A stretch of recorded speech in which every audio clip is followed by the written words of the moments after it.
surely we can bring in workers from overseas rather than rely on the Defence Force.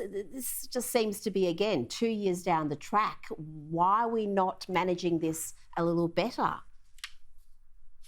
Well, I mean, clearly what's behind it is A, a lack of rapid antigen tests, and B, the fact that people are in quarantine either because they've got the virus or they've been deemed a close contact. And, I mean, we're still locking up people in this country for 7 days who do not have the virus. I mean, that is utterly insane. They should be able to get a test and go back out, but in certain parts of the country, you still cannot do that. But having the ADF going in to deal with these furloughed workers is ridiculous. I mean, as you say, we are 2 years into the pandemic, and I remember having this discussion with Kate McGregor here on Sky some months ago about how it is not the role of the ADF to step in every time we need to get some workers. We made them go and look after the Medi hotels, for instance. I mean, that's not a job for the ADF. It's not really a job for the police either. So many points along the way, we've fallen back on the ADF because we cannot get our act together. If we can't get some workers in this country, and of course we make it as difficult as we possibly can to let them in, we have a problem. We should have seen all of this coming. But time and time again, it seems we've just made it up as we've gone along. Yes, well, there's a bit of that happening at the moment. Now, I want to bring to your attention a story from the US. A billionaire there and part owner of the Warriors, chap Ali Patia, he's facing some heavy criticism after dismissing China's abuse of the Uyghurs and saying that he doesn't care about those abuses. It really doesn't rate in his world. Let's have a look at what he said. Nobody cares about what's happening to the Uyghurs, okay? You bring it up because you really care, and I think that's nice that you care. The rest of us don't care. I'm just telling you a very hard... Wait, you're saying you personally don't care? I'm telling you a very hard, ugly truth, okay? Of all the things that I care about, yes, it is below my line. Okay? Of all the things that I care about, it is below my line. Disappointing. Really. Caleb, the Warriors and this businessman, they've been outspoken about all sorts of social justice issues, BLM, but when it comes to China, which is committing ethnic genocide now, not 200 years ago, they're just a pack of cowards. Mm-hmm. Well, this bloke has just said the quiet part out loud, hasn't he? And I mean, it's on display all over the shop. You can see it right now here in Australia, of course, with this boycott going on of the Sydney Festival because the Israeli embassy dared to pour a little bit of money into it through a sponsorship. And all the people who are carrying on about that don't say boo about China.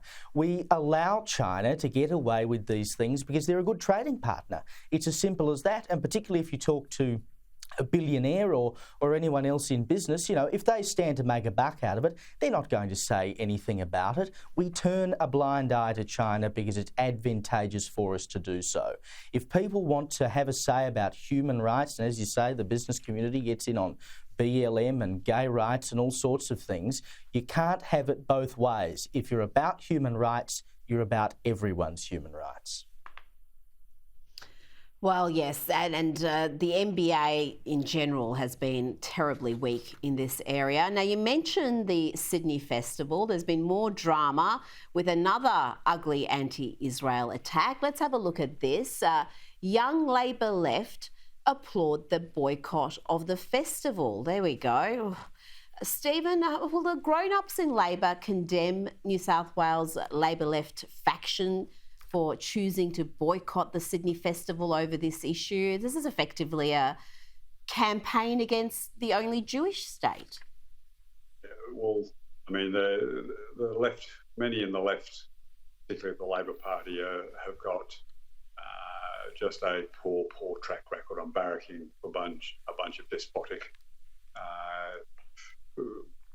leaderships in a variety of countries across the Middle East. I mean, any day they want to pass a motion that says, hey, anytime after 16 years, isn't it time the Palestinians had a vote on who their own leaders are? No, because Fatah are terrified that Hamas will win and then butcher them, like they did when they took over Gaza, when they took Fatah officials up onto the roofs of 7-storey buildings and threw them off. But the left of the Labor Party at times just fails to notice that, just like it for many years has gone along with what the Chinese have been doing. And can I just say, I think you were kind on that bloke, not a coward. He's a snivelling, grovelling coward who's entirely motivated by his own self-interest. But no, Anthony Albanese, I'll be very clear about this, he has campaigned publicly and openly against the boycott campaigns, the BDS campaign that you'll be aware of, where many have led the boycotts of Israeli businesses. And Albanese campaigned long and hard against those campaigns. So this does not have the endorsement of the Federal Labor Party or the leadership of the Federal Labor Party.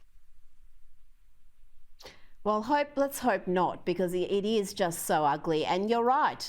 What about LGBT rights in the Palestinian territories? What about women's rights? They never bring up those issues. It's all just anti-Israel. Oh, of course. I mean, they wouldn't dare. Now, Stephen Conroy, Caleb Bond, thanks for your time. And as we go to the break, let's have a look at this short but hilarious video which shows you just how soft and self-obsessed we have become in recent decades. This is a commentary on your generation, Caleb. Have a look.